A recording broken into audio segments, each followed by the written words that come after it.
এই কুত্তার বাচ্চা, তোর কি একটু লজ্জা শরম নেই? আমার রুমে এসে আবার আমার দিকে ড্যাব ড্যাব করে তাকিয়ে কি দেখতেছিস? ম্যাডাম, আমি তো এসেছিলাম আপনাকে ডাকার জন্য। আপনি তো বলেছেন কলেজে যাবেন, এটার জন্য তো আমি এসেছিলাম। আপনার তো লেট হয়ে যাচ্ছে। আমার লেট হচ্ছে নাকি কি হচ্ছে এটা তোকে বলেছি দেখার জন্য? দরকার পড়লে আজকে কলেজে যাব না। তুই কেন আমার রুমে ঢুকলি আর কার অনুমতি নিয়ে আমার রুমে প্রবেশ করেছিস? ম্যাডাম, আমি এই বাড়ির ড্রাইভার। আমি যে কোনো সময় যে কারো রুমে ঢুকতে পারবো। স্যার আমাকে এই অনুমতি দিয়েছে। আপনি আমার সাথে এরকম খারাপ ব্যবহার করতেছেন কেন? খারাপ ব্যবহার করলে কিন্তু আমি স্যারকে বলতে বাধ্য হব। স্যারকে বলতে বাধ্য হবি? যা গিয়ে তোর স্যারকে বল আমি তোর গালে চড় মেরেছি। তোর স্যার যদি জিজ্ঞেস করে কেন চড় মেরেছি, তাহলে বলবি যে ম্যাডামের গায়ে কোনো কাপড় ছিল না, আমি হুট করে রুমে ঢুকে পড়েছি, এটার জন্য আমাকে মারতে। সাগর কোনো কথা বলল না, কারণ এখানে তার অপরাধটা অনেক বেশি। কারণ সে রুমের ভেতরে প্রবেশ করেছে না অনুমতি নিয়ে। সাগর গালে হাত দিয়ে চলে আসলো, নিচে গাড়িতে এসে বসে আছে। বেশ কিছুক্ষণ পর নীলা আসলো, সাগরকে দেখে বলতে লাগলো, ভালো হয়ে যা, ভালো হয়ে যা। ভালো হতে টাকা পয়সার প্রয়োজন হয় না। আর যদি টাকা পয়সার প্রয়োজন হয় তাহলে আমাকে বলতে পারিস, আমি না হয় 2-4 টাকা ভিক্ষা দিব। সাগর চুপচাপ নীলার কথাগুলো সহ্য করে যাচ্ছে, কারণ তার কথাগুলো সহ্য করে যেতে হবে, না হলে তো এই বাড়িতে কাজ করতে পারবে না। সাগর গরিব ঘরের সন্তান, তার আব্বুর মাধ্যমে এই চাকরিটা পেয়েছে। সামান্য কিছু বেতনের জন্য সাগর কাজ করতেছে। ম্যাডাম, এখন কি কলেজে যাব নাকি অন্য কোথাও যাবেন? এখন সোজা কলেজে যা। আর আজকে আমি 2টা ক্লাস করব। 1 ঘন্টা সময় লাগবে ক্লাসগুলো শেষ হতে। তুই 1 ঘন্টা ওখানে বসে থাকবি। যদি কোথাও গিয়েছিস তাহলে আব্বুর কাছে বিচার দিব, বলবো তুই আমাদের গাড়ি নিয়ে প্রতিদিন মেয়েদেরকে নিয়ে ঘুরোঘুরি করিস। সাগর শুধু মাথা নাড়ালো, আর কোনো কিচ্ছু বলল না। সাগর এখানে কোনো কিছু বললেই তার অপরাধ। নীলা হচ্ছে ধনী পরিবারের একমাত্র মেয়ে, তার কোনো ভাই বোন নেই। তার আব্বু টপ বিজনেসম্যান হওয়ার কারণে নীলার অনেক অহংকার। সাগর ড্রাইভ করতে করতে চলে আসলো কলেজে। নীলাকে নামিয়ে দিয়ে বসে আছে সাগর। এমন সময় তার ফোনটা বেজে উঠল। তাকিয়ে দেখে নীলার আব্বু ফোন দিয়েছে।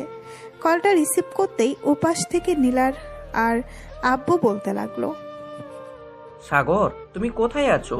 এখন একটু অফিসে আসো তো, আমাকে নিয়ে গাজীপুর যেতে হবে একটু। আমার ড্রাইভার অসুস্থ, সে আজকে আসতে পারে নাই। স্যার, ম্যাডামকে তো কলেজে দিয়ে গেলাম, উনি তো বলেছে 1 ঘন্টা পর আবার কোথায় যেন যাবে। এখন যদি আমি চলে যাই আপনার সাথে, তাহলে তো উনি আবার রাগ করবে আর আপনার কাছে বিচার দিবে আমি নাকি অন্য কাউকে নিয়ে ঘুরে বেড়াই। তুমি আসো তো, আমি তো আছি। 10 মিনিটের ভিতরে আমার অফিসে আসো। এই বলে সাগর ড্রাইভ করতে করতে চলে গেল নীলার আব্বুর অফিসে। প্রায় 10 মিনিট পর নীলার আব্বু চলে আসলো নিচে। গাড়িতে বসে পড়তেই সাগর ড্রাইভ করতে লাগলো। বেশ কিছুক্ষণ পর সাগর ড্রাইভ করে চলে আসলো গাজীপুর নীলাদের অফিসের সামনে। নীলার আব্বু গাড়ি থেকে নেমে চলে গেল অফিসের ভেতরে। এদিকে সাগর ঘড়ির দিকে তাকিয়ে দেখে 11:42 বাজে। এতক্ষণে নীলা হয়তো কলেজ থেকে বের হয়ে গেছে। চলুন দেখে আসি নীলা কি করতেছে। এদিকে নীলা কলেজ থেকে বের হয়ে গেটের সামনে আসতেই দেখতে পেল সাগর নেই। এটা দেখে নীলা প্রচন্ড রেগে গিয়ে বলতে লাগলো, কুত্তার বাচ্চাকে বলেছিলাম এখানে থাকার জন্য, নিশ্চয়ই কোনো মেয়ে নিয়ে ঘুরতে গেছে। আজকে বাসায় আসুক, এরপর তার বিচার করব। ফকিরের বাচ্চা, অন্যদের গাড়ি নিয়ে ভাব দেখাস। এই বলে নীলা রাগে গজগজ করতে করতে একটা রিক্সা নিয়ে চলে আসলো বাসায়। কলিং বেল দিতে নীলার আম্মু এসে দরজা খুলে দিল। নীলার মুখের দিকে তাকিয়ে বুঝতে পেরে গেল কিছু একটা হয়েছে। কি রে নীলা, কি হয়েছে? এরকম ভাবে রেগে আছিস কেন? সাগর কিছু বলেছে নাকি তোকে? এই কুত্তার বাচ্চাটা প্রতিদিন মেয়ে নিয়ে ঘুরোঘুরি করে গাড়ি দিয়ে। আজকে আব্বু আসুক, এরপর বিচার দিব আব্বুর কাছে, আর বলবো তাকেই বাড়ি থেকে বের করে দেওয়ার জন্য। ওর মতো ড্রাইভার আমাদের দরকার নেই। তুই শুধু শুধু রাগ করতেছিস। সাগর তো তোর আব্বুকে নিয়ে গাজীপুরে গেছে, তোর কাছে তো ফোন ছিল না, এটার জন্য ফোন দিয়ে বলতে পারে নাই। আমাকে ফোন দিয়েছিল, আমাকে সবকিছু বলেছে। গাজীপুর যেহেতু গিয়েছে, একবার দারোয়ানের কাছে বলে তো যেতে পারতো। না বলেই চলে গেছে, এটার জন্য তো তাকে শাস্তি পেতে হবে। দেখ নীলা, তোর কিন্তু অহংকার অনেক বেড়ে গেছে। আমি কিন্তু তোর আব্বুকে বলতে বাধ্য হব তুই যে প্রতিদিন সাগরের উপর অত্যাচার করিস। নীলা তার আম্মুর দিকে রাগি চোখে তাকিয়ে চলে গেল তার রুমে। দরজাটা বন্ধ করে ফোনটা হাতে নিয়ে দেখে সাগর মেসেজ দিয়েছে। মেসেজটা ছিল এমন: ম্যাডাম, আপনার কাছে ফোন না থাকার কারণে আমি আপনাকে বলে আসতে পারি নাই যে আমি আপনার আব্বুকে নিয়ে গাজীপুর এসেছি অফিসে। প্লিজ আপনি রাগ করবেন না। রাগ করবো না আবার? তুই একবার শুধু বাড়িতে আয়, তারপর দেখতে পারবি কি করি তোর অবস্থা। এই বলে নীলা ফোনটা রেখে রেডি হয়ে চলে আসলো নিচে। যেই বাহিরে বের হতে যাবে এমন সময় নীলার আম্মু বলতে লাগলো: নীলা, কোথায় যাইতেছিস এই সময়? জাহান নামে যাচ্ছি, যাবে নাকি আমার সাথে? এই বলে নীলা বাড়ি থেকে বের হয়ে গেল। এইদিকে নীলার আম্মু নীলার ব্যবহারে অনেক খারাপ লাগলো আর মনে মনে বলতে লাগলো: নীলার আব্বুর জন্য এরকম হয়েছে মেয়েটা। আজকে যদি টাকা পয়সা দিয়ে লাইনা দিত তাহলে মেয়েটা কখনো এরকম হতো না। আল্লাহ জানে এই মেয়ের ভাগ্যে কি আছে। এই বলে নীলার আম্মু দরজাটা লাগিয়ে দিয়ে চলে গেল তার রুমে। এদিকে নীলা চলে আসলো ক্লাবে। এসে দেখে তার সকল বন্ধুরা ড্রিঙ্কস করতেছে। নীলাকে দেখে তার বান্ধবী আখি বলতে লাগলো: কি রে নীলা, কি হয়েছে তোর? এইভাবে রেগে আছিস কেন? বাসায় কি আন্টি কিছু বলেছে তোকে? আরে আম্মু কি বলবে, আম্মু কিছু বলে নাই। ওই ড্রাইভারটা আছে না, তোকে বলেছিলাম না, সে আজকে আমার কথার অবাধ্য হয়েছে। শুধু বাসায় আসুক, এরপর থেকে মজা দেখাবো। দেখ নীলা, ছেলেটা কিন্তু অনেক ভালো, তুই শুধু তার উপর অত্যাচার করতেছিস। ছেলেটা কিন্তু সামান্য কিছু টাকার জন্য তোদের বাসায় কাজ করে না, না হলে কবেই চলে যেত। হ্যাঁ জানি তো, তোর তো আবার গরিবের উপর অনেক মায়া, এই জন্যই তো বলতেছি সেই সব। তোদের সাথে যে কেন বন্ধুত্ব করলাম একমাত্র আল্লাহ ছাড়া আর কেউ জানে না। তোর মতো বান্ধবী না থাকলে আমাদের কোনো কিছু যায় আসে না। তুই যদি আমাদের সাথে বন্ধুত্ব না রাখতে চাস তাহলে বন্ধুত্ব রাখিস না। এই বলে আখি চলে গেল অন্য পাশে। এদিকে নীলা তার বয়ফ্রেন্ডের সামনে বসে ড্রিঙ্কস করতেছে আর তার বয়ফ্রেন্ড নীলার রূপ দেখতেছে। এটা দেখে নীলা বলতে লাগলো: জানেমান, আমার সব কিছুই তো তোমার, তাহলে এভাবে দেখার কি আছে? জান, তোমার সব জিনিস যেহেতু আমার, তাহলে আমাকে দেখতে দাও ভালোভাবে। তুমি তো আমার কাছেই আসো না, তাহলে দেখবো কিভাবে? জানেমান, বিয়ে করো, এরপর যত ইচ্ছে তত দেখো। তখন তো কেউ আর আমাদেরকে বাধা দেবে না। জানেমান, তুমি তো জানো আমার চাকরি নেই। আমি এখন কিভাবে তোমাকে বিয়ে করব? আর বিয়ে করলে রাখবো কোথায়? আব্বু তো বলেছে চাকরি যতদিন না করবি ততদিন নাকি বিয়ে করতে পারবো না। জানেমান, সমস্যা নেই, আমার আব্বুর তো অনেক টাকা আছে, যখন যত টাকা চাইবো তত টাকাই দিবে। চলো বিয়ে করে ফেলি। আর 1-2টা বছর যাক, এরপর বিয়ে করব। জানেমান, আমার না একটা R15 বাইক লাগবে, কিনে দিতে পারবে? অবশ্যই কিনে দিতে পারবো জান, তুমি শুধু বলো কবে লাগবে। আচ্ছা, তুমি তো বলেছো তুমি যখন টাকা চাইবে তোমার আব্বু তখন টাকা দিয়ে দিবে, তাহলে এখন একটা বলো না R15 জন্য 7 লক্ষ টাকা দিতে, যাতে আমি একেবারে নিয়ে আসতে পারি। ওকে জানেমান, আমি এক্ষুনি আব্বুকে ফোন দিয়ে বলতেছি, তুমি শুধু ওয়েট করো, আমি তোমাকে আজকে বাইক কিনে দিব। ঠিক আছে জানেমান, এখন তাহলে তুমি ফোন দিয়ে তোমার আব্বুকে বলো টাকা পাঠানোর জন্য। নীলা ফোন দিল তার আব্বুর নম্বরে। বেশ কিছুক্ষণ পর তার আব্বু ফোনটা রিসিভ করলো আর বলল: মামনি, তুমি ওই সময় ফোন দিয়েছো? আর আজকে এত তাড়াতাড়ি কলেজ থেকে চলে এসেছো কেন? আব্বু, আজকে খুব গরম পড়েছে তো এর জন্য চলে এসেছি। আর তোমাকে একটা কথা বলতে চাচ্ছিলাম, আমার না এখন 7 লক্ষ টাকা লাগবে, তুমি আমার অ্যাকাউন্টে টাকাটা পাঠিয়ে দাও এখন। তুমি এত টাকা দিয়ে কি করো? গত পরশুদিন না তুমি 2 লক্ষ টাকা নিলে, আবার এখন 7 লক্ষ টাকা চাইতেছো? দরকার আছে বলেই তো চাইছি, তুমি দিবে নাকি দিবে না? না দিলে বলে দাও। আমি কি বলতেছি তোমাকে দিব না? আচ্ছা, আমি কিছুক্ষণ পর টাকা পাঠাচ্ছি, মিটিংয়ে আছি তো, মিটিংটা শেষ করে পাঠাচ্ছি। ঠিক আছে আব্বু, আর ধন্যবাদ তোমাকে। এই বলে নীলা ফোনটা কেটে দিল। এদিকে নীলার আব্বু তার কেবিনে বসে ভাবতে লাগলো: মেয়েটাকে প্রতি মাসে মাসে এত টাকা দেই, মেয়েটা কি করে? তার আম্মু ঠিকই বলেছে, টাকা দিতে দিতে আমি লাই দিয়ে ফেলেছি। এখন শুধু টাকা চাই। এই 7 লক্ষ টাকা দেওয়ার পর আর 1 টাকাও দিব না। যা খুশি করে ফেলুক। এই বলে নীলার আব্বু নীলার অ্যাকাউন্টে 7 লক্ষ টাকা পাঠিয়ে দিল। বিকেলে নীলার আব্বু আর সাগর চলে আসলো বাসায়। অন্যদিকে নীলা তার অ্যাকাউন্টে টাকা ঢুকতেই তার বয়ফ্রেন্ড নিলয়কে উদ্দেশ্য করে বলতে লাগলো, নিলয় চলো এখন, আব্বু টাকা পাঠিয়ে দিয়েছে, তোমার জন্য বাইক কিনে নিয়ে আসি। রিয়েলি? তোমার আব্বু সত্যি টাকা পাঠিয়ে দিয়েছে? আমার তো বিশ্বাসই হচ্ছে না। তুমি চাওয়ার সাথে সাথে টাকা পাঠিয়ে দিয়েছে?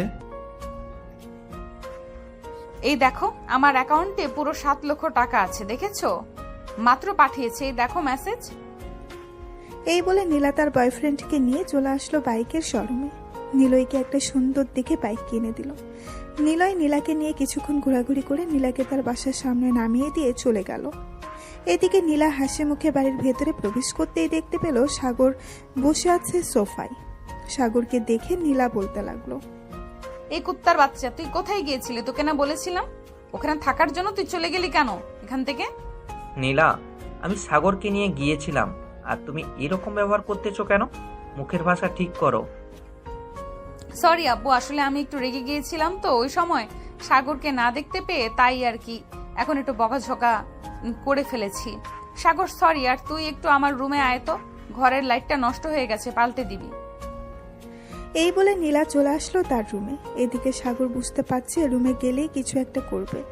সাগরকে চুপচাপ বসে থাকতে দেখে নীলার আব্বু বলতে লাগলো, সাগর যাও, নীলার রুমের লাইটটা পাল্টে দিয়ে আসো, না হলে আবার চিৎকার চেঁচামেচি করবে।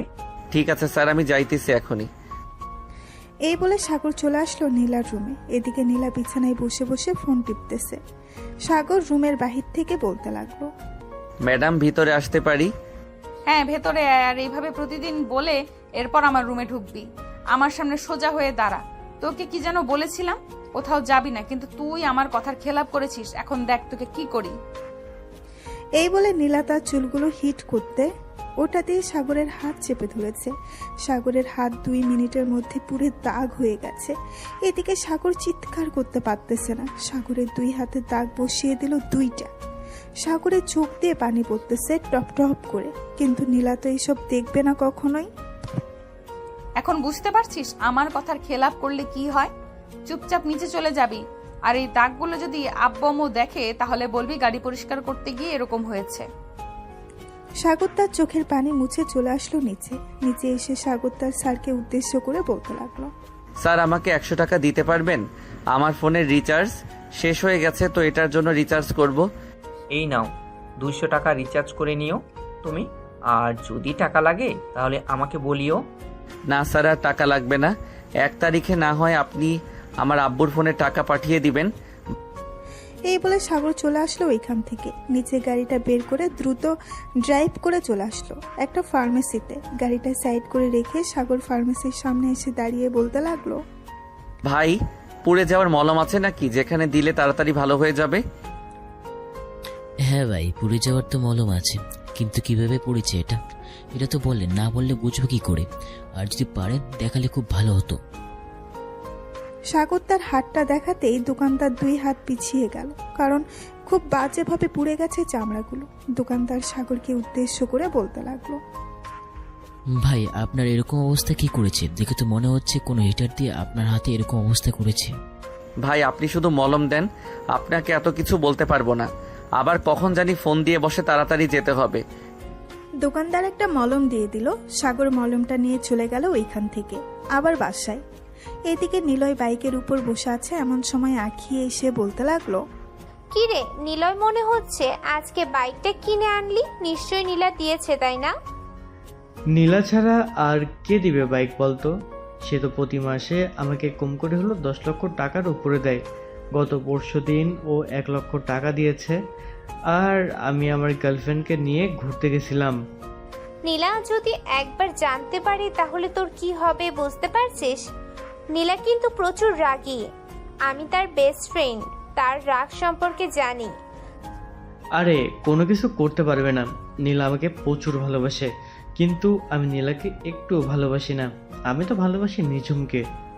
যা চালিয়ে যা, একদিন দেখবি তোর কপাল পুড়বে। এই বলে আখি ওইখান থেকে চলে গেল। এদিকে সাগর নিচে গাড়িতে বসে আছে। এমন সময় তার ফোনটা বেজে উঠল। তাকিয়ে দেখে তার আব্বু ফোন দিয়েছে। কলটা রিসিভ করতেই ওই পাশ থেকে তার আব্বু বলতে লাগলো, সাগর বাবা কেমন আছিস? এই তো আব্বু, আলহামদুলিল্লাহ ভালো আছি। তোমরা কেমন আছো? আর খাওয়া দাওয়া করেছো? হ্যাঁ, আমরাও অনেক ভালো আছি আর খাওয়া দাওয়া করেছি। তোর বোন জিপিএ 5 পেয়েছে। এখন তো তাকে কলেজে ভর্তি করাতে হবে, অনেক টাকার প্রয়োজন। আব্বু, কয়েকদিন পর তো টাকা পাবো আমি, তখন না হয় ওইখান থেকে সাদিয়াকে কলেজে ভর্তি করিয়ে দিও। আর আমি যদি পারি তাহলে স্যারের কাছ থেকে বলবো নে একটু বেশি করে টাকা দেওয়ার জন্য। ঠিক আছে বাবা, আর ঠিকমতো খাওয়া দাওয়া করিস, কিন্তু খাওয়া দাওয়া না করে অসুস্থ হোস না। এই বলে সাগরের আব্বু ফোনটা রেখে দিল। এদিকে সাগর গাড়ির ভেতরে এসিটা চালিয়ে বসে আছে, কারণ তার হাতে মলম লাগিয়েছে। বেশ কিছুক্ষণ পর নীলা আসলো। সাগরকে বসে থাকতে দেখে বলতে লাগলো, এই নে, এই জিনিসগুলো তাড়াতাড়ি বাজার থেকে নিয়ে আসবি। 1 ঘন্টার মধ্যে যেন সকল কিছু পেয়ে যাই, আর সব কিছু নিয়ে আমার রুমে আসবি। ঠিক আছে ম্যাডাম, আপনি আপনার রুমে যান, আমি 1 ঘন্টার মধ্যে সকল কিছু নিয়ে চলে আসবো বাসায়। এই বলে সাগর গাড়িটা বের করে চলে আসলো বাজারে। মেকআপের সকল কিছু জিনিস নিয়ে আবারও চলে আসলো বাসায়। নীলার রুমের সামনে দাঁড়িয়ে বলতে লাগলো, ম্যাডাম ভিতরে আসতে পারি? আপনার সকল জিনিসগুলো নিয়ে এসেছিলাম। হ্যাঁ, ভেতরে আয়, আর জিনিসগুলো টেবিলের উপর রেখে যা। আচ্ছা ম্যাডাম, আর যদি কিছু প্রয়োজন হয় তাহলে আমাকে ফোন দিবেন, আমি নিয়ে আসবো। এই বলে সাগর চলে গেল নিচে।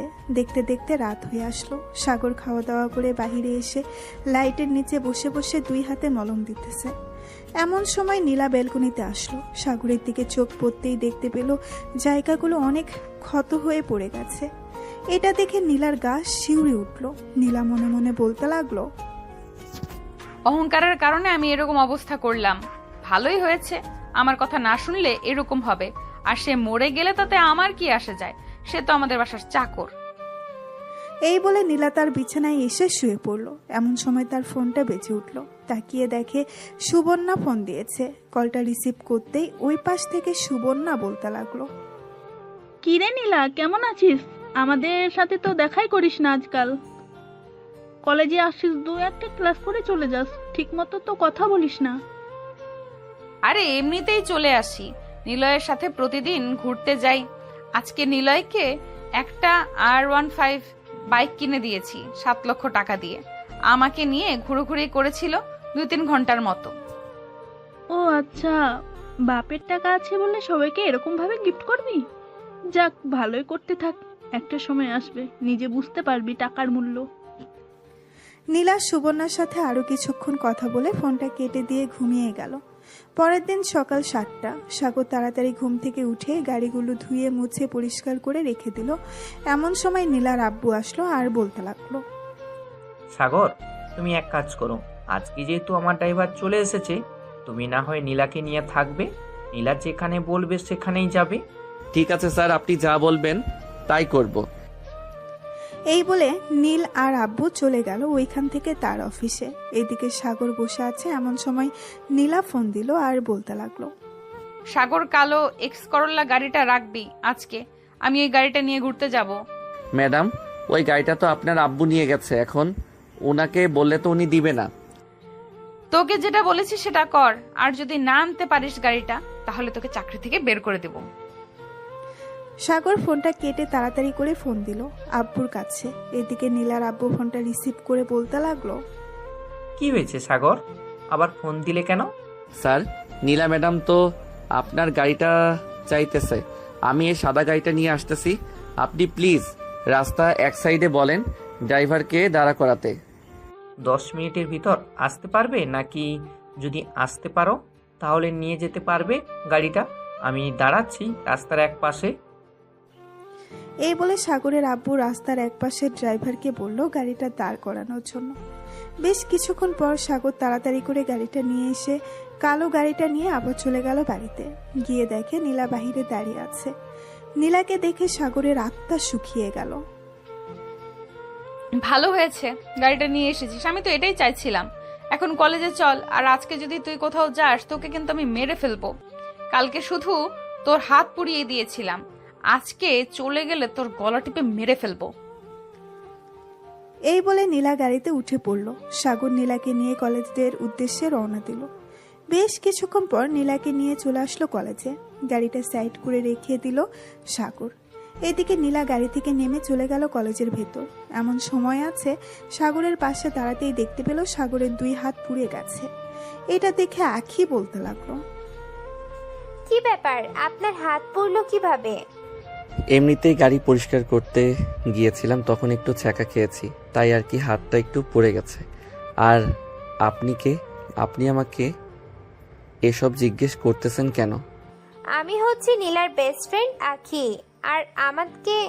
আর তোমাকে আমি আগে থেকে চিনি। তুমি নীলার ড্রাইভার। আর এটা কোনো সামান্য ছ্যাঁকা খাওয়ার দাগ না। আমি খুব ভালো করেই বুঝতে পারতেছি এটা হয়তো কোনো হিটারের দাগ। নীলা যে আপনার উপর এভাবে অত্যাচার করে আপনি কাউকে বলেন না কেন? আরে কে বলেছে আপনাকে ম্যাডাম আমার উপর অত্যাচার করে? ম্যাডাম আমার উপর অত্যাচার করে না। ম্যাডাম তো সবসময় আমাকে ভালোবাসে, এটা দেয় ওইটা দেয়। এই দেখেন আমাকে আজকে চকলেট দিয়ে গেছে। গাড়িতে 2টা চকলেট রাখা ছিল। ওই 2টা চকলেট দেখিয়ে বলল কথাটা। আপনি যতই মিথ্যা কথা বলেন না কেন আমার চোখের কাছে আপনি কখনোই মিথ্যা কথা বলতে পারবেন না। আচ্ছা যাই হোক, আমি এখন ক্লাসে যাই। ক্লাস শুরু হয়ে যাবে। আর সাবধানে থাকবেন নীলার কাছ থেকে। এই বলে আখি চলে গেল ওইখান থেকে তার ক্লাসরুমে। গিয়ে দেখে নীলা তার সকল ফ্রেন্ডদের সাথে বসে বসে কথা বলতেছে। আখিও তাদের সাথে যোগ। বেশ কিছুক্ষণ পর স্যার আসলো। স্যার আসতেই সবাই বসে পড়লো যার যার সিটে। 5টা ক্লাস করে নীলা চলে আসলো বাইরে। এসে দেখে সাগর বসে আছে। সাগরকে দেখে বলতে লাগলো, এই ড্রাইভার, তুই বাসায় চলে যা। আমি আমার বয়ফ্রেন্ডের সাথে ঘুরতে যাব। আমি যখন ফোন দিব আবার চলে আসবি তুই। ঠিক আছে ম্যাডাম, আর একটা কথা, একটু সময় থাকতে ফোন দিয়েন যাতে আমি আসতে পারি। আপনি তো এমন সময় ফোন দেন আর বলেন তাড়াতাড়ি আসার জন্য। আমি যে কোনো সময় ফোন দিব, যে কোনো সময় চলে আসতে হবে তোর। যতক্ষণ টাইম দিব ততক্ষণের মধ্যে চলে আসবি, এখন যা। সাগর চলে আসলো বাসায়। এসে দেখে তার ম্যাডাম বসে বসে কার সাথে যেন কথা বলতেছে। সাগরকে দেখে বলতে লাগলো, কি ব্যাপার সাগর, নীলা কোথায়? নীলা আসে নাই নাকি তোমার সাথে? না ম্যাডাম, নীলা ম্যাডাম আসে নাই। নীলা ম্যাডাম তার বন্ধু বান্ধবীদের সাথে ঘুরতে গেছে। বলেছে আসছে নাকি বিকাল হবে। ও আচ্ছা, তুমি তো আবার সকালে খাওয়া দাওয়া করো নাই। যাও ফ্রেশ হয়ে আসো, আমি টেবিলে খাবার দিতেছি। ঠিক আছে ম্যাডাম, আমি ফ্রেশ হয়ে আসতেছি। এই বলে সাগর চলে গেল তার রুমে। ফ্রেশ হয়ে নিচে এসে খাবার টেবিলে বসে 2 লোকমা খাবার মুখে দিতেই এমন সময় তার ফোনটা বেজে উঠল। তাকিয়ে দেখেন নীলা ফোন দিয়েছে। ফোনটা রিসিভ করে কানের কাছে ধরতেই উপাস থেকে নীলা বলতে লাগলো, হ্যালো, এবার আমি লোকেশন পাঠাচ্ছি। 10 মিনিটের মধ্যে এখানে চলে আয়। আর 2:15 বাজে, ঠিক 2:25-এর মধ্যে চলে আসবি। রাখলাম এখন। নীলা ফোনটা রেখে দিল। এদিকে সাগর খাবার খাবে নাকি চলে যাবে এইসব ভাবতেছে। এমন সময় সাগর তাড়াতাড়ি করে তার হাতটা ধুয়ে চলে গেল বাহিরে। গাড়িটা নিয়ে নীলার দেওয়া লোকেশনে চলে আসলো। এসে দেখে নীলা তার বন্ধু বান্ধবীদের সাথে দাঁড়িয়ে আছে। সাগর তাড়াতাড়ি গাড়ি থেকে বের হয়ে পেছনের দরজাটা খুলে দিল। নীলা সাগরের সামনে এসে ঠাস করে সাগরের গালে চড় মেরে দিল আর বলতে লাগলো, 1 মিনিট দেরি করে এসেছি, সেটার জন্য একটা চড় মেরেছি। চল তাড়াতাড়ি বাসায় যাব, খুব ক্ষুধা লাগছে। এই বলে নীলা গাড়িতে উঠে গেল। এইদিকে নীলার সকল বান্ধবীরা এসব দেখেছে, কিন্তু নীলাকে কোনো কিছুই বলে নাই। সাগর বেশ কিছুক্ষণ পর চলে আসলো বাসায়। নীলা বাড়ির ভেতরে প্রবেশ করতেই নীলার আম্মু বলতে লাগলো, কি রে নীলা, সাগর কোথায়? সে তো বাহিরে বসে আছে, গাড়িতে দেখো গিয়ে। নীলার আম্মু চলে আসলো বাহিরে। এসে দেখে সাগর গাড়িতে বসে আছে। সাগরকে দেখে নীলার আম্মু বলতে লাগলো, তুমি খাবারগুলো শেষ না করে চলে গেছো কেন? ম্যাডাম আপনার মেয়েকে আনা অতি জরুরি, না আনলে তো। না হলে পরে কি বলো? না ম্যাডাম কিছু না, আর না খাওয়ার জন্য সরি, আমার ক্ষুধা ছিল না। নীলার আম্মু বেশ বুঝতে পারছে সাগরের মুখ দেখে। বেশ কিছুক্ষণ পর চলে আসলো ঘরে। একটা প্লেটে খাবার নিয়ে বাইরে আসতেই দেখতে পেল সাগর বসে আছে। সাগরকে খাবার দিয়ে বলতে লাগলো, এই খাবারগুলো খেয়ে নাও। সাগর হাত ধুয়ে খাবারে 2 হাত দিয়েছে। এমন সময় তার ফোনটা বেজে উঠল। তাকিয়ে দেখে নীলা ফোন দিয়েছে। এদিকে সাগর আবারও হাত ধুয়ে কলটা রিসিভ করলো আর বলতে লাগলো, জি ম্যাডাম বলেন। আমার জন্য রেস্টুরেন্ট থেকে বিরিয়ানি নিয়ে আয়, তোর বিকাশে টাকা পাঠিয়েছি 500। ঠিক আছে ম্যাডাম, আমি যাইতেছি এখনই।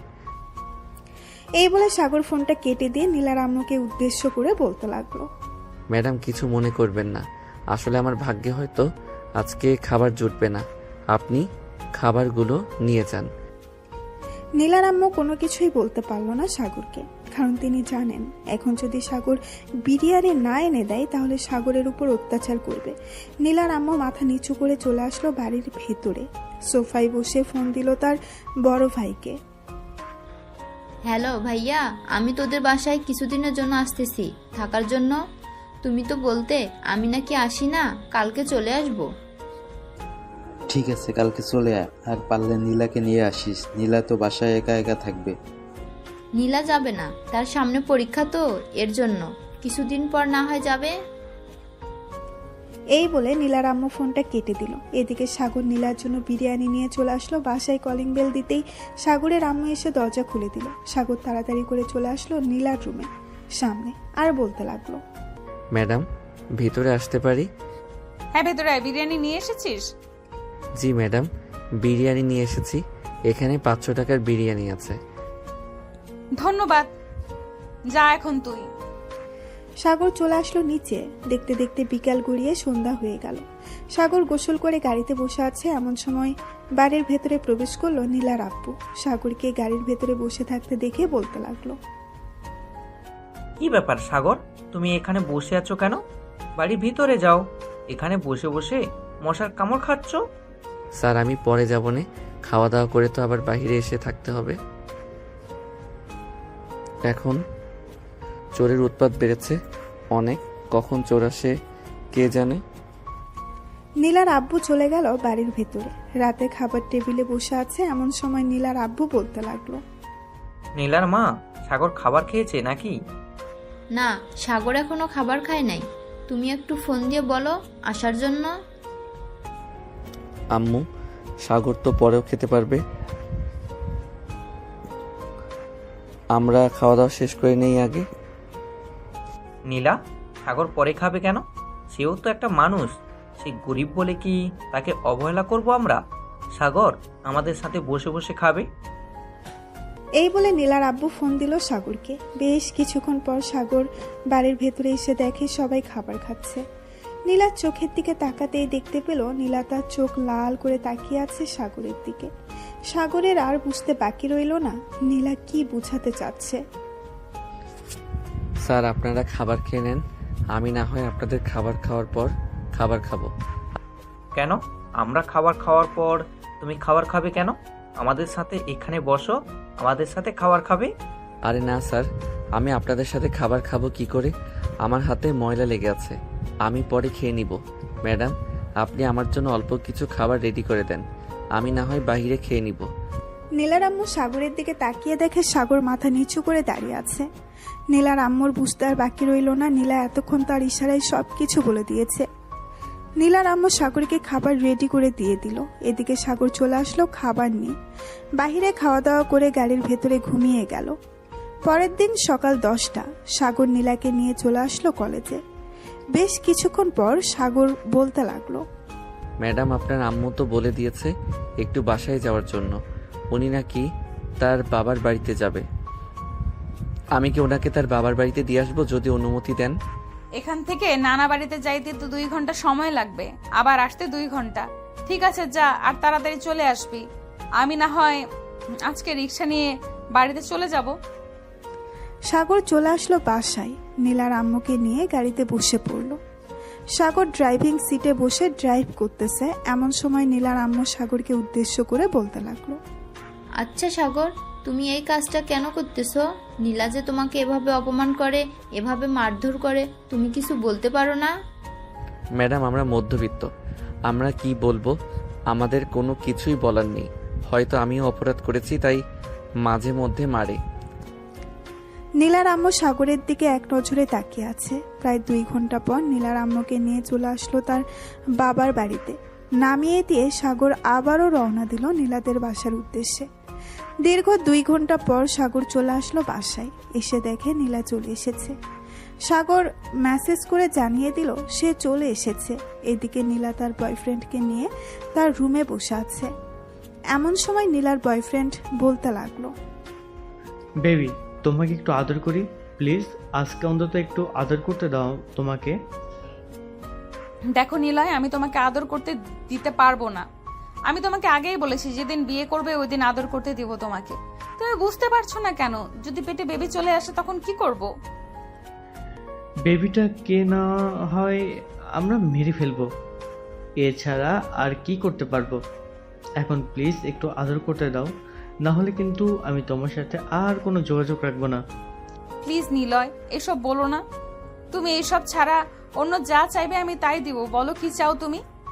তাহলে আমাকে আজকে 10 লক্ষ টাকা দাও। আমি আর তোমার কাছে এসব কোনো কিছু চাইবো না। আচ্ছা, তুমি এখানে বসো, আমি আব্বুর রুম থেকে টাকা নিয়ে আসতেছি। ঠিক আছে, যাও তাহলে। নীলা চলে আসলো তার আব্বুর রুমে। চাবিটা খুঁজে বের করে ড্রয়ার থেকে 10 লক্ষ টাকা নিয়ে চলে আসলো তার রুমে। নিলয়ের হাতে দিয়ে বলতে লাগলো, এই নাও তোমার 10 লক্ষ টাকা। এখন তুমি বাড়িতে চলে যাও, আব্বু চলে আসবে কিছুক্ষণের মধ্যে। তোমাকে দেখলে পরে সমস্যা হবে। বেবি আছে বেবি, আর তোমাকে অনেক অনেক অনেক ধন্যবাদ। এখন তাহলে যাই আমি। ঠিক আছে, যাও তাহলে এখন। নিলয় চলে আসলো নিচে, তার বাইকটা নিয়ে চলে গেল তার বাড়িতে। এদিকে সাগর নিচে বসে সবকিছুই দেখেছে, কে এসেছে আর কে গিয়েছে। বেশ কিছুক্ষণ পর নীলার আব্বু আসলো। নীলার আব্বু এসে দেখে সাগর বাহিরে দাঁড়িয়ে আছে। সাগরকে দেখে বলতে লাগলো, আচ্ছা সাগর, তোমাকে তো বাড়ির ভিতরে রুম দিয়েছি আর বলেছি সেখানে সবসময় থাকবে এবং বিশ্রাম করবে। তাহলে তুমি সেখানে থাকো না কেন? ওইখানে বসে থাকো কেন সব সময়? স্যার, বাড়ি থেকে যদি কিছু চুরি হয়ে যায় তখন তো আপনারা আমাকে অপরাধী বানাবেন। এর জন্য আমি বাড়ির ভিতরে যাই না, বাইরে থাকি। সাগর, এসব বলা কিন্তু একদম ঠিক হয় নাই। আমি তোমাকে খুব ভালো করেই চিনি, তুমি এরকম করার লোক না। যাও রুমে যাও, গিয়ে বিশ্রাম করো। সাগর নীলার আব্বুর সাথে চলে আসলো বাড়ির ভেতরে। সাগর তার রুমে প্রবেশ করতেই নীলার আব্বুর ডাক শুনতে পেল। নীলা, এই নীলা, এইদিকে আই তো। আমার ড্রয়ারের থেকে 10 লক্ষ টাকা নিয়েছে কে? আমি জানবো কি করে আব্বু তোমার ড্রয়ার থেকে 10 লক্ষ টাকা নিয়েছে কে? আমি কি তোমার রুমে এসেছি নাকি? তুই ছাড়া তো এই রুমে ঢোকার সাহস আর কারণ নেই। এমনকি সাগরও বাড়ির ভিতরে প্রবেশ করে না। ও আচ্ছা, তুমি এখন আমাকে চোর দাবি করতেছো তাই না? আমি চুরি করেছি? বাড়িতে তো সাগরও ছিল, তাকে একবার চোর দাবি করতে পারলে না? সাগর, তুই কি আমার রুম থেকে 10 লক্ষ টাকা চুরি করেছিস? নীলার আব্বুর মুখে এরকম কথা শুনে সাগর ভ্যাবাচাকা খেয়ে গেল আর বলতে লাগলো, স্যার, আমি আপনার রুম থেকে টাকা চুরি করতে যাব কেন? আমি আপনার রুম থেকে টাকা চুরি করি নাই। আর আমি তো আজকে বাড়ির ভিতরেই আসি নাই। আপনি চাইলে সিসি ক্যামেরা চেক করতে পারেন। সাগরের মুখে সিসি ক্যামেরাটার কথা শুনে নীলার আব্বু চলে আসলো তার রুমে। কম্পিউটারে দেখতে লাগলো তার রুমে কে এসেছিল। বেশ কিছুক্ষণ দেখার পর নীলার আব্বুর আর বুঝতে বাকি রইল না টাকাটা চুরি করেছে নীলা। নীলার আব্বুর বাহিরে এসে নীলার গালে ঠাস ঠাস করে চড় মারলো আর বলতে লাগলো, তুই চুরি করেছিস টাকা, তুই অন্যজনের নামে বদনাম ছড়াচ্ছিস কেন? এই দেখ, তুই আমার রুম থেকে টাকা চুরি করে নিয়ে এসেছিলি। গত পরশুদিন তোকে আমি 7 লক্ষ টাকা দিলাম, আবার আজকে 10 লক্ষ টাকা তুই নিয়েছিস। এত টাকা নিয়ে কি করিস তুই? এত টাকা নিয়ে যা ইচ্ছা তাই করি, তাতে তোমাদের কি? আর এই টাকা তো তোমরা কবরে নিয়ে যাবে না, এ টাকা তো তুমি আমাকেই দিয়ে যাবে। আমি তোকে দিয়ে যাই বা অন্য কাউকে দিয়ে যাই, তুই আমার রুম থেকে টাকা চুরি করলি কেন? আর বল, এত এত টাকা তুই কি করিস? কি করি এটা বলতে পারবো না, আমার টাকা লাগছে এর জন্য আমি টাকা নিয়েছি। আর কোনোদিন যদি তুই আমার রুম থেকে টাকা চুরি করেছিস বা আমার কাছে টাকা চাইছিস, তাহলে তোকে বাড়ি থেকে বের করে দিব। সামান্য কিছু টাকার জন্য তুমি আব্বু আমার সাথে এরকম ব্যবহার করতেছো? তোমার টাকা আর লাগবে না আমার। দেখা যাবে আমার টাকা লাগবে নাকি লাগবে না। আর কোনোদিন দেখি তুই আমার কাছে টাকা চাস কিনা। সাগর, তোমাকে ভুল বোঝার জন্য সরি। সাগর চলে গেল নিচে। গাড়ির ভেতরে বসে আছে এমন সময় নীলা আসলো। সাগরের সামনে দাঁড়িয়ে ঠাস ঠাস করে সাগরের গালে চড় মেরে দিল আর বলতে লাগলো, তুই স্বীকার করলি না কেন তুই টাকা চুরি করেছিস? তাহলেই তো আব্বু আমাকে মারতো না। ভাবছিলাম তোর উপর আর অত্যাচার করব না, কিন্তু এখন থেকে তোর উপর আরো বেশি অত্যাচার করব। তুই যদি স্বীকার করে নিতি যে টাকাগুলো তুই চুরি করেছিস। ম্যাডাম, আমি যেহেতু টাকা চুরি করি নাই, সো আমি মিথ্যা কথা বলতে যাব কেন? আমি মিথ্যা কথা বলতে পারবো না। আপনি চুরি করেছেন, আপনি এখন ধরা পড়েছেন, আর আমার উপর অত্যাচার করতেছেন। হ্যাঁ, তোর উপর অত্যাচার করতেছি, কারণ তুই যদি আব্বুকে বলতি তুই চুরি করেছিস তাহলে তো আমাকে কিছুই করতো না। রেডি থাকিস, যখন তখন তোর উপর অত্যাচার করব। এই বলে নীলা আবারও চলে গেল বাড়ির ভেতরে। এদিকে সাগর গাড়ির ভেতরে বসে বসে ভাবতেছে এই চাকরি ছেড়ে দিবে নাকি করবে। চাকরি ছেড়ে দিলে তো আব্বু আম্মু এবং আমার বোনের পড়ালেখা পুরো মাটি হয়ে যাবে। আমি তাদের চালাবো কিভাবে? না, এই চাকরি ছাড়তে পারবো না। যতই অত্যাচার করুক না কেন, আমি থাকবো এখানে।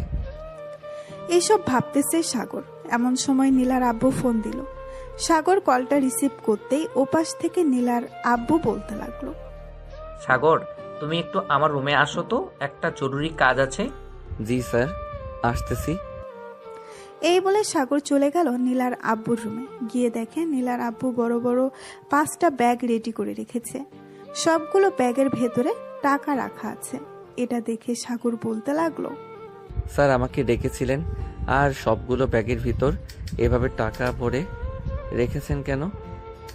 সবগুলো টাকা ব্যাংকে জমা করে আসবো, এটার জন্য সবগুলো ব্যাগে ভরে রেখেছি। চলো সবগুলো লাগেজ নিয়ে। ঠিক আছে স্যার, চলেন। 5টা ব্যাগ নিয়ে চলে আসলো গাড়িতে। সবগুলো ব্যাগ রেখে সাগর ড্রাইভিং সিটে বসে পড়ল। পেছনে বসে আছে নীলার আব্বু। সাগরকে উদ্দেশ্য করে বলতে লাগলো, সাগর, আমি জানি নীলা তোমার উপর অনেক অত্যাচার করে। কি বলবো বলো, আমার একমাত্র মেয়ে, তাকে তো কিছু বলতে পারি না। কিছু বললেই দেখো না বাড়ি ভাঙচুর করে। স্যার, কিছু বলার প্রয়োজন নেই। ম্যাডাম দেখবেন এমনিতেই ঠিক হয়ে যাবে কিছুদিন পর। আর ওই ছেলেটাকে আমি চিনি না, এতগুলো টাকা দিয়ে দিল ওই ছেলেটাকে। আমি খোঁজ লাগাচ্ছি, দেখি ওই ছেলেটাকে আর আমার মেয়ের কাছ থেকে এতগুলো টাকা নিয়ে গেল কেন। সাগর আর নীলার আব্বুর কথা বলতে বলতে চলে আসলো ব্যাংকে। টাকাগুলো রেখে দুইজন চলে আসলো আবার বাসায়। এদিকে নীলা নিলয়কে ফোন দিয়ে নিলয় ফোনটা রিসিভ করে বলতে লাগলো, হ্যালো বেবি, বলো।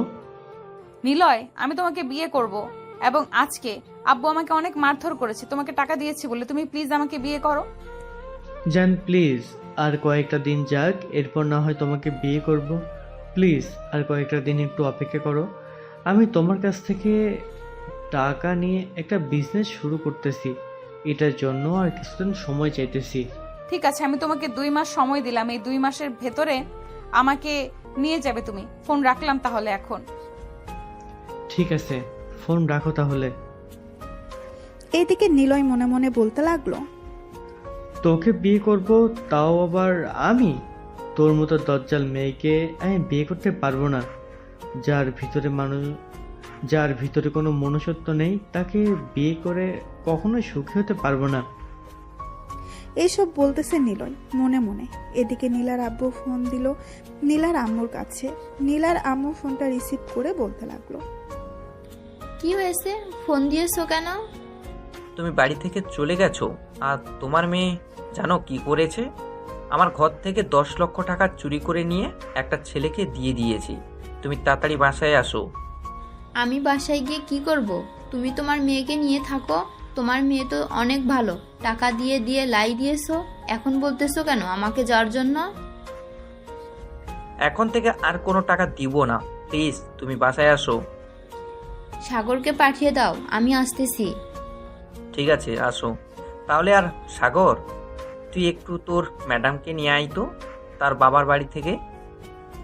স্যার, এখন তো প্রায় সন্ধ্যা হয়ে গেছে, আস্তে আস্তে তো রাত 10টা-11টা বেজে যাবে। কালকে নিয়ে আসলে হয় না? যেহেতু বলে দিয়েছি এখন নিয়ে আসার জন্য, যা নিয়ে আয় একটু কষ্ট করে। আর এই নে 1000 টাকা, তুই কিছু খেয়ে নিস, সারাদিন তো মনে হয় খাস নাই। সাগর টাকাটা নিয়ে চলে আসলো নিচে। গাড়িতে এসে বসে আছে সাগর। গাড়িতে স্টার্ট দিয়ে চললো নীলার আম্মুকে আনার জন্য। 2 ঘন্টা পর চলে আসলো নীলার আম্মুর বাপের বাড়ি। সাগরকে দেখে নীলার আম্মু বলতে লাগলো, সাগর, তুমি যেহেতু চলে এসেছো আর তোমাকে দেখে তো মনে হচ্ছে খাও নাই, এক কাজ করো, এখান থেকে খেয়ে নাও। এখানে তোমাকে আর কেউ বিরক্ত করবে না। ভাবি, সাগরকে খাবার দেন।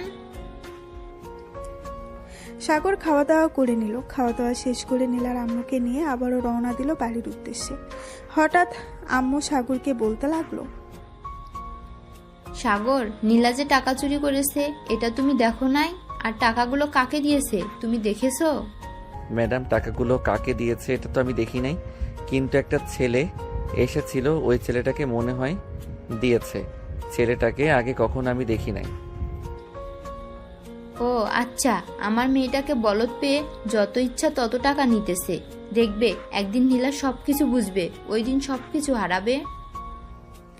নীলার আম্মু সাগরের কথা বলতেছে। হঠাৎ সাগরের হাতের দিকে চোখ পড়লো আর বলতে লাগলো, সাগর, তোমার হাতে কি হয়েছে? এসব দেখে মনে হচ্ছে তো পুড়ে গেছে। আরে ম্যাডাম, এসব কিছু না, ওই যে গাড়ি পরিষ্কার করতে গিয়েছিলাম তো হাতে একটু ছ্যাঁকা খেয়েছি। তুমি যদি হাতে ছ্যাঁকা খেয়ে থাকো তাহলে তো এক হাতে ছ্যাঁকা খাবে, 2 হাতে ছ্যাঁকা খেলে কিভাবে? সত্যি করে বলো, নীলা তোমার এসব করে নাই তো? সাগর কোনো কিছু বলতেছে না, কারণ সে জানে এখন যদি কিছু বলে তাহলে নীলাকে বকাবকি করবে। নীলাকে বকাবকি করলে নীলার সাগরের উপর অত্যাচার করবে। আমি বুঝতে পারছি এইসব কাজ হচ্ছে নীলার, সে ছাড়া অন্য কেউ এরকম করবে না তোমার সাথে। সাগর চুপচাপ গাড়ি চালাচ্ছে। প্রায় 2 ঘন্টা পর চলে আসলো বাসায়। নীলার আম্মু বাসার ভেতরে প্রবেশ করতে দেখতে পেল নীলা বসে আছে সোফায় আর টিভি দেখতেছে। নীলাকে কিছু না বলে সোজা চলে গেল রুমে। দেখতে দেখতে রাত 1টা বেজে গেল। সাগর খাওয়া দাওয়া করে চলে আসলো বাহিরে। আকাশের দিকে তাকিয়ে বলতে লাগলো, আমার ভাগ্যটা বুঝি এরকম ভাবেই লেখা হয়েছে। এটার জন্য সবসময় আমাকে মানুষ অত্যাচার করে, ভালোভাবে থাকতে দেয় না। এইসব বলতেছে গাড়ির সাথে হেলান দিয়ে। বেশ কিছুক্ষণ পর সাগর গাড়ির ভেতরে এসিটা চালিয়ে ঘুমিয়ে গেল। পরের দিন সকাল 6টা। সাগর তাড়াতাড়ি ঘুম থেকে উঠে সকল কিছু পরিষ্কার করে বসে আছে। এমন সময় নীলার আম্মু ফোন দিল। সাগর ফোনটা রিসিভ করে বলতে লাগলো, হ্যালো সাগর, তুমি একটু আমার রুমে আসো তো। জি ম্যাডাম, আসতেছি। এই বলে সাগর ফোনটা কেটে দিয়ে চলে গেল নীলার আম্মুর রুমে। ভেতরে প্রবেশ করতেই দেখতে পেল নীলার আম্মু টাকা গুনতেছে। সাগরকে দেখে নীলার আম্মু সাগরের দিকে কিছু টাকা বাড়িয়ে দিয়ে বলতে লাগলো, সাগর, তুমি তো আমাদের বাসায় কাজ করতেছো অনেক দিন ধরে, তোমাকে তো কখনো কিছু দিতে পারি নাই। এক কাজ করো, এই টাকাগুলো তোমার কাছে রেখে দাও, এটা আমি এমনিতে দিলাম তোমাকে। ম্যাডাম, টাকাগুলো একটু আমার আব্বুর নাম্বারে পাঠিয়ে দিতে পারবেন? আমার তো এখানে টাকার প্রয়োজন হয় না, আপনি আব্বুর নাম্বারে পাঠিয়ে দেন। আমার ছোট বোনকে কলেজে অ্যাডমিশন করাবে, টাকা লাগবে অনেক। আচ্ছা, আমি তোমার এই মাসের বেতন আর কিছু টাকা বাড়িয়ে পাঠিয়ে দিতেছি, তুমি তোমার আব্বুকে বলে দাও। ধন্যবাদ ম্যাডাম। সাগর চলে আসলো নিচে। এমন সময় নীলা ফোন দিল আর বলতে লাগলো, তাড়াতাড়ি গাড়ি রেডি কর, আমি কলেজে যাব। ম্যাডাম, আপনার কলেজ তো সকাল 10টার সময় খুলে, আপনি 8টার সময় কোথায় যাবেন? তোকে এত প্রশ্ন করতে বলছি নাকি? যেটা বলেছি ওইটা কর। চুপচাপ গাড়িটা রেডি কর, আমি 5 মিনিটের মধ্যে আসতেছি নিচে। এই বলে নীলা ফোনটা কেটে দিল। বেশ কিছুক্ষণ পর নীলা আসলো। সাগর ড্রাইভিং সিটে বসে ড্রাইভ করতে লাগলো। বেশ কিছুক্ষণের মধ্যেই চলে আসলো কলেজের সামনে। নীলা গাড়ি থেকে নেমে বলতে লাগলো, তুই বাড়িতে চলে যা, আর আমি যে সময় ফোন দিব ওই সময় তুই চলে আসবি। ঠিক আছে ম্যাডাম, আপনি যে সময় ফোন দিবেন আমি ওই সময় চলে আসব। এই বলে গাড়িটা ঘুরিয়ে চলে আসলো বাসায়। খাওয়া দাওয়া করে বসে আছে সাগর। চলুন দেখে আসে নীলা কি করতেছে। নীলা তার বয়ফ্রেন্ডের সাথে বসে কফি খাচ্ছে আর বলতেছে, নীলা, তুমি আমাকে বিয়ে করবে তো? হ্যাঁ জান, আমি তো তোমাকে বিয়ে করব, এটার জন্যই তো সব কিছু রেডি করতেছি। তুমি আমাকে 10 লক্ষ টাকা দিয়েছো, এই 10 লক্ষ টাকা দিয়ে আমি ছোটখাটো একটা বিজনেস শুরু করেছি। ও আচ্ছা, তাহলে আমাকে নিয়ে চলো, আমিও দেখবো তুমি কি বিজনেস শুরু করেছো। ইয়ে না মানে এখন যাওয়া যাবে না, কারণ এখন তো পুরোপুরি ঠিক করা হয় নাই। যে সময় পুরোপুরি ঠিক করা হবে ওই সময় আমি তোমাকে নিয়ে যাব। তোমার কথার মধ্যে কেমন যেন সন্দেহ সন্দেহ লাগতেছে। তুমি সত্যি আমাকে বিয়ে করবে তো, নাকি আমার টাকার জন্য এরকম করেছো আমার সাথে? এই তো আজকে বুঝতে পেরে গেছিস, আর বলতে হয় নাই। আমি তো টাকার জন্য এতদিন তোর সাথে রিলেশন করেছি। তোর মতো মেয়েকে বিয়ে তো দূরের কথা, এক রাত কাটাতেও পারবো না তোর সাথে। মানে নিলয়, তুমি এসব কি বলতেছো? তুমি আমার টাকার জন্য আমার সাথে এরকম করেছো? হ্যাঁ, আমি তোর টাকার জন্য এমন করেছি। তুই যেখানে নিজের বাড়ির ড্রাইভারকে এরকম ভাবে মারতে পারিস, বিয়ের পর আমাকে কিভাবে মারতে পারবি এটা আমি ভালোভাবে বুঝতে পারছি। তোর টাকার অনেক অহংকার, তাই না? আর তুই তো ড্রাইভারকে মেরেছিস। সে চাইলে কিন্তু অন্য জায়গায় চাকরি করতে পারতো। সামান্য কিছু টাকার জন্য তোর বাসায় কাজ করেছে, আর তুই প্রতিনিয়ত ছেলেটার উপর অত্যাচার করেছিস। মানুষের তো একটা বিবেক আছে, কিন্তু তোর সেই বিবেকটা নেই। ভালো থাকিস, আর কোনোদিন আমাকে ফোন দিস না। ফোন দিলে ফোন তো রিসিভ করব না। এই বলে নীল ওই কফি শপ থেকে চলে গেল বাহিরে। এইদিকে নীলা চুপচাপ বসে বসে ভাবতেছে। এমন সময় আঁখি এসে নীলার পাশে বসে বলতে লাগলো, আমি ওই দিন বলেছিলাম না তোর এই অহংকারের জন্য নিশ্চয়ই একটা কিছু হবে। আর দেখেছিস তোর টাকারও ও নিয়েছে এবং ভালো ভালো উপদেশও দিয়ে গেছে। আমাদের এতদিনের বন্ধুত্বের জন্য আমি শুধু তোর সাথে আছি, না হলে আমি কবেই চলে যেতাম। তোর মতো বান্ধবী আমার দরকার নেই। ভালো থাকিস, আর যেদিন একেবারে ভালো হয়ে আসতে পারবি ওই দিন না হয় আমাকে ফোন দিস। আর এই নে 1,00,000 টাকা। কিছুদিন আগে তোর কাছ থেকে টাকা নিয়েছিলাম না, এটাই সেই টাকা। এই বলে আঁখি ওইখান থেকে চলে গেল তার বাড়িতে। এইদিকে নীলা তার ফোনটা বের করে ফোন দিল সাগরকে, আর বলতে লাগলো, কিরে কোথায় আছিস? দেখ, আমি তোকে একটা লোকেশন পাঠিয়ে দিয়েছি, এই লোকেশনে চলে আয় তাড়াতাড়ি। ঠিক আছে ম্যাডাম, আমি কিছুক্ষণের মধ্যে আসতেছি। এই বলে সাগর চলে গেল নীলাকে আনার জন্য। বেশ কিছুক্ষণ পর সাগর চলে আসলো কফি শপে। এসে দেখে নীলা বসে আছে। নীলাকে দেখে বলতে লাগলো, ম্যাডাম আমি গাড়ি নিয়ে এসেছি, আপনি আসেন, আমি গাড়িতে যাই। আচ্ছা তুমি যাও, আমি 5 মিনিট পরে আসতেছি, বিলটা দিয়ে। সাগর চলে আসলো গাড়িতে। এদিকে নীলা বিলটা দিয়ে চলে আসলো নিচে। গাড়ির দরজা খুলে বসে পড়লো ভেতরে। এদিকে সাগর চুপচাপ গাড়ি চালাচ্ছে। বেশ কিছুক্ষণ পর নীলা বলতে লাগলো, সাগর তোকে একটা কথা বলতে চাই। তোর হাত দুইটা দেখি। কেন ম্যাডাম, আমার হাত দেখে কি করবেন? আমার হাতে তো কিছু নেই। আমি যে হিটার দিয়ে পুড়িয়ে দিয়েছিলাম ওই পুরো জায়গাগুলো দেখি এখন কিরকম আছে। ম্যাডাম দয়া করে আমার উপর আর এরকম অত্যাচার করবেন না। আসলে পুরো জায়গাটা এখনো শুকাই নাই। এখন যদি আপনি আবার এরকম করেন তাহলে আমার এই চাকরিটা ছেড়ে দিতে হবে। চাকরি ছাড়তে হবে না, তুই এক কাজ কর, ত্রিপোলার মেডিকেল কলেজে যা, ওইখান থেকে তোর হাতের চিকিৎসা করিয়ে নিয়ে আসবো। আরে না, চিকিৎসা করাতে হবে না, অযথা বাড়তি খরচ। আমি বাসার দিকে নিয়ে যাইতেছি। একবার বলেছি কানে যায় না নাকি তোর? আবার অত্যাচার করার জন্য বলতেছিস তুই? যেটা বলতেছিস সেটা কর, তাড়াতাড়ি হসপিটালের দিকে যা। সাগর চুপচাপ চলে আসলো হাসপাতালে। গাড়িটা সাইডে রেখে গাড়ির ভেতরে থেকে বের হয়ে দাঁড়িয়ে আছে। এমন সময় নীলা বলতে লাগলো, দাঁড়িয়ে আছিস কেন? আমার সাথে আয়। ম্যাডাম অনেক টাকা খরচ হবে, প্লিজ যাইয়েন না, আমার কাছে এত টাকা নেই। তোকে একবারও বলেছি নাকি টাকা দেওয়ার জন্য? তুই চুপচাপ আমার সাথে আয়। ঠিক আছে ম্যাডাম, আসতেছি। এই বলে সাগর নীলা আর পিছু পিছু চলে গেল। বেশ কিছুক্ষণ পর সাগর চলে আসলো একটা ডাক্তারের কেবিনে। ভেতরে বসে আছে 3 জন। এমন সময় নীলা বলতে লাগলো, ফারুক ভাই ওর হাতটা একটু দেখেন তো। সাগরের হাত দুইটা সামনে বাড়িয়ে দিয়ে কথাটা বলল নীলা। সাগরের হাত দেখিয়ে ফারুক অবাক হয়ে বলতে লাগলো, এটা কিভাবে হলো? দেখে তো মনে হচ্ছে কোনো হিটারের দাগ। আর এটা কবে হয়েছে? এরকম অবস্থা হয়েছে কেন? সাগর আর নীলা কিছুই বলতেছে না, কারণ নীলা কি বলবে? সে যে এরকম করেছে। নীলা বেশ কিছুক্ষণ পর ফারুককে উদ্দেশ্য করে বলতে লাগলো, ভাইয়া সাগর তো এসব বোঝে না, হিটারটা হাতে নিয়ে ওর হাতে লাগিয়ে দিয়েছিল, এই জন্যই এরকম হয়েছে। আপনি একটু ওর 2টা হাত ভালোভাবে পরিষ্কার করে কিছু ওষুধের ব্যান্ডেজ করে দেন যাতে তাড়াতাড়ি ভালো হয়ে যায়। আরও আগে আসার উচিত ছিল, কারণ এরকম অবস্থা হয়েছে আমরা তো দেখেই ভয় লাগতেছে। নীলা, তুমি বাহিরে যাও, আমি কিছুক্ষণ পর তোমাকে ডাক দিব। ঠিক আছে ভাইয়া, যাইতেছি। নীলা বাহিরে চলে যেতেই ফারুক সাগরকে উদ্দেশ্য করে বলতে লাগলো। সাগর, এইসব কাজ নীলা করেছে তাই না? সত্যি সত্যি করে বলো। আরে না ডাক্তার, আমি নিজে থেকেই করেছি এসব। ম্যাডাম করতে যাবে কেন? ম্যাডাম তো খুব ভালো, দেখেন না আমাকে হাসপাতালে নিয়ে এসেছে। তুমি যতই মিথ্যা কথা বলো না কেন, আমি জানি এসব কাজ নীলা ছাড়া আর কেউ করবে না। এখানে একটু বসো, আমি তোমার হাতটা ভালো করে পরিষ্কার করে তারপর কিছু ঔষধ দিয়ে দিতেছি।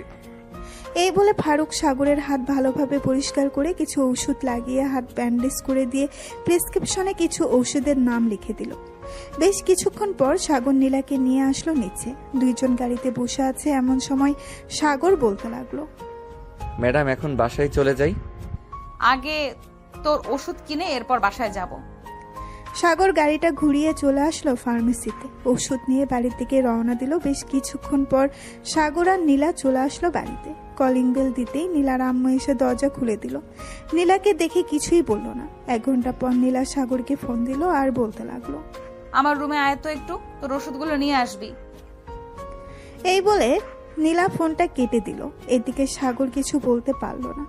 তার ঔষধগুলো নিয়ে চলে আসলো নীলার রুমে। সাগর দাঁড়িয়ে আছে এমন সময় নীলা বলতে লাগলো, এই নে খাবারগুলো খেয়ে ওষুধগুলো খেয়ে আব্বু যে রুমটা দেখিয়ে দিয়েছিল তোকে, ওই রুমটাতে গিয়ে ঘুমা। আজকে আর বাইরে যাব না আমি। ঠিক আছে ম্যাডাম। সাগর খাবার খেয়ে ওষুধগুলো খেয়ে চলে আসলো পাশের রুমে। বিছানায় শুয়ে পড়তেই সাগরের ঘুম চলে আসলো। কারণ সাগর প্রতিদিন রাত 1টা, 2টা, 3টার সময় ঘুমাতো আর সকাল 6টা বা 8টার সময় উঠে যেত। হঠাৎ নীলার এত পরিবর্তন দেখে নীলার আম্মু মনে মনে বলতে লাগলো, কি ব্যাপার, মেয়েটার হঠাৎ কি হয়েছে? সাগরের উপর এত মায়া দেখাচ্ছে, নিশ্চয়ই কোনো প্ল্যান করেছে আবার তাকে মারার জন্য। এবার যদি সাগরের গায়ে হাত তুলে তাহলে বাড়ি থেকে বের করে দেব। ওর মতো মেয়ে আমাদের দরকার নেই। এসব বলতেছে মনে মনে। এমন সময় নীলা নিচে এসে তার আম্মুর পাশে বসে পড়লো। বেশ কিছুক্ষণ পর নীলা তার আম্মুর কোলে মাথা রাখতেই নীলার আম্মু চমকে গেল আর বলতে লাগলো, কি রে, তোর হঠাৎ কি হয়েছে? আমার কোলে মাথা রেখেছিস কেন? মাথা তোল তাড়াতাড়ি, তুই নিশ্চয় কোনো বুদ্ধি করেছিস, না হলে তো তুই কখনো এরকম করিস না। আম্মু আমাকে মাফ করে দাও, আমি তোমাদের সাথে অনেক অন্যায় করেছি, তোমরা আমাকে মাফ করে দাও। এটা নিশ্চয় তোর নাটক, আমরা কখনোই তোকে মাফ করব না। তুই সাগরের যে অবস্থা করেছিস এটার জন্য তো আরো মাফ করবই না। আম্মু এখন থেকে তোমরা যেটা বলবে আমি সেটাই করব, প্লিজ আমাকে মাফ করে দাও। আমি আর কোনোদিন তোমাদের কথার অবাধ্য হব না, তোমাকে কথা দিলাম। আমি বিশ্বাস করি না।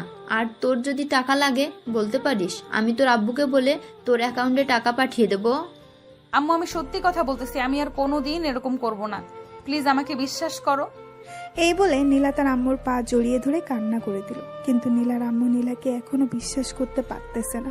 বিশ্বাস করবে কি করে? নীলা যেই ব্যবহার করেছে এটার জন্য তো বিশ্বাস না করাটাই ভালো।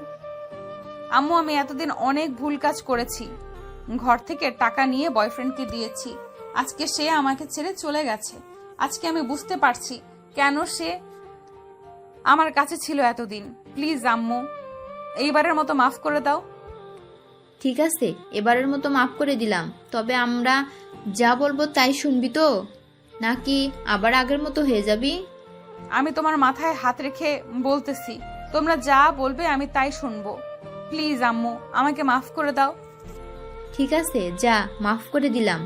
আর তুই কিন্তু সাগরের সাথে এটা মোটেও ঠিক করিস নাই। ওর হাতের অবস্থা কি করেছিস একবার দেখেছিলি? আম্মু দেখেছি, আজকে ডাক্তার দেখিয়ে নিয়ে এসেছি। সাগরের সাথে অনেক অন্যায় করেছি, আর কখনো অহংকার করব না। ঠিক আছে, এখন রুমে যা, আর তোর আব্বু আসলে মাপ চেয়ে নিস। ঠিক আছে আম্মু। এই বলে নীলা চলে আসলো তার রুমে। বেশ কিছুক্ষণ বসে থাকার পর সাগরের রুমের সামনে এসে দেখে সাগর নিচে শুয়ে আছে। সাগরকে নিচে শুয়ে থাকতে দেখে নীলা ডাকতে লাগলো, এই সাগর, সাগর। সাগর লাফ দিয়ে ঘুম থেকে উঠে বসে পড়লো আর বলতে লাগলো, জি ম্যাডাম বলেন, কোথাও যাবেন নাকি? না, কোথাও যাব না। তুমি বিছানা ছেড়ে এইখানে এসে শুয়ে আছো কেন? যাও বিছানায় গিয়ে ঘুমাও। ম্যাডাম, এত নরম বিছানায় ঘুমাতে পারি না, এটার জন্য নিচে ঘুমিয়েছি। ঘুমাতে পারবে, তুমি উপরে গিয়ে ঘুমাও, আর যেন না দেখি নিচে ঘুমাতে। এই বলে নীলা চলে গেল তার রুমে। এদিকে সাগর বিছানায় শুয়ে পড়ল। আবার বেশ কিছুক্ষণের মধ্যে সাগর ঘুমিয়ে গেল। দেখতে দেখতে বিকাল হয়ে গেল। বিকালে নীলার আব্বু বাসায় আসতে নীলার আম্মু বলতে লাগলো, জানো নীলার আব্বু, নীলা এখন ভালো হয়ে গেছে, এখন আর কারোর সাথে খারাপ ব্যবহার করে না। কে বলেছে ভালো হয়েছে? হয়তো টাকা শেষ, তাই এই রকম বাহানা করতেছে। আমার ঘরে গিয়ে দেখো 10 লক্ষ টাকা আছে, ওইটা নিয়ে দিয়ে দাও, তাহলেই তার আগের রূপ দেখতে পারবে। আমি সত্যি কথা বলতেছি, নীলা ভালো হয়ে গেছে। তাকে আমি টাকা দেওয়ার চেষ্টা করেছিলাম, কিন্তু সে টাকা নেয় নাই। রাতে দেখো তোমার কাছে মাপ চাইবে নীলা। ঠিক আছে, দেখা যাবে রাতে মাপ চাই কি মাপ চাই না। এই বলে নীলার আব্বু চলে গেল ওইখান থেকে রুমে। ফ্রেশ হয়ে খাওয়া দাওয়া করে বসে আছে রাতে সোফায়। এমন সময় নীলা এসে তার আব্বুর পা জড়িয়ে ধরে কান্না করতে লাগলো আর বলতে লাগলো, আব্বু, আমাকে মাফ করে দাও। আমি আমার এতদিন যা করেছি সব ভুল করেছি, প্লিজ এবার মাফ করে দাও। দেখ নীলা, বাহানা করিস না, তুই অনেক বাহানা করতে পারিস।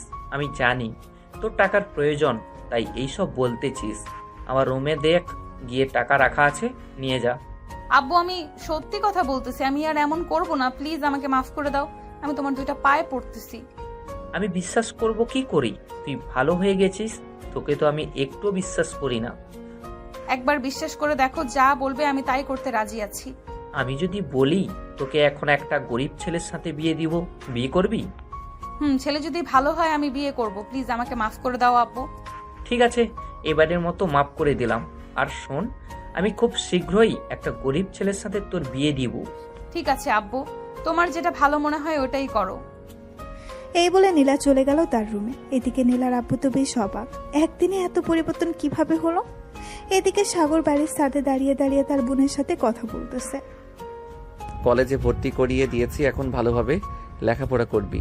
তুই বলেছিস ডাক্তার হবি, ইনশাল্লাহ তোকে ডাক্তার বানাবো, যতই টাকা লাগুক না কেন। ধন্যবাদ ভাইয়া। আর তুমি তো অনেক দিন হয়েছে গেছো, একবার বাসায় আসবে, তোমাকে দেখি না অনেক দিন হলো। আচ্ছা দেখি কালকে যাইতে পারি নাকি, যদি যাইতে পারি তাহলে ফোন দিয়ে জানিয়ে দিব। রাখলাম, এখন ঘুমিয়ে থাক তুই।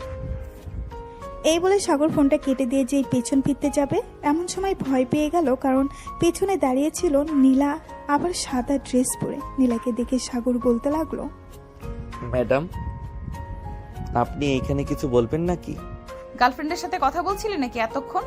আরে না ম্যাডাম, আমার ছোট বোন ফোন দিয়েছিল, অনেক দিন হয়েছে তো বাসায় যাই না, বলতেছে বাসায় যাওয়ার জন্য। ও আচ্ছা, কালকে না হয় বাড়ি থেকে ঘুরে আয়। আমি কালকে কোথাও যাব না, বাসায় থাকবো। ঠিক আছে ম্যাডাম, আমি না হয় স্যারকে বলে আসি, যদি স্যার কোথায় যায়। এই বলে সাগর চলে আসলো নিচে। এসে দেখে তার স্যার বসে বসে টিভি দেখতেছে। তার স্যারকে দেখে বলতে লাগলো, স্যার কালকে আমি বাসায় যেতে চাইছিলাম একটু, কালকে কি ছুটি দেওয়া যাবে আমাকে? নীলা তো কলেজে যায়, সাগর কালকে কিভাবে যাবে? শুক্রবারে না হয় বাড়িতে যাইও। স্যার ম্যাডাম বলেছে যে কালকে নাকি কোথাও যাবে না, বাড়িতে থাকবে, এটার জন্য আমি বলেছিলাম যে কালকে যাওয়ার জন্য। ঠিক আছে, যেহেতু কালকে নীলা কোথাও যাবে না, সো তুমি বাসায় যাইও গাড়িটা নিয়ে। আর এই নাও 10,000 টাকা, এটা তোমার ছোট বোনকে দিয়ে আইসো। ধন্যবাদ স্যার। এই বলে সাগর চলে গেল তার রুমে। এদিকে নীলার আব্বু নীলার আম্মুকে উদ্দেশ্য করে বলতে লাগলো, নীলার আম্মু, আমি চাইছিলাম কি সাগরের সাথে যদি নীলার বিয়েটা দিয়ে দিই, তাহলে নীলা অনেক সুখে থাকবে। সাগর ছেলেটা তো খুব ভালো। আমিও ভাবছিলাম তোমাকে বলবো, কিন্তু আর বলা হয়ে ওঠে নাই। তুমি এক কাজ করো, কাউকে না জানিয়ে সাগরদের বাসায় গিয়ে বিয়ের কথা বলে আসো। এটাই করতে হবে, কিন্তু নীলা কি মানবে সাগরকে? সে যদি আবার আগের মতো হয়ে যায়, তখন তো সাগরকে মেরেই ফেলবে। আশা করি নীলা আর আগের মতো হবে না।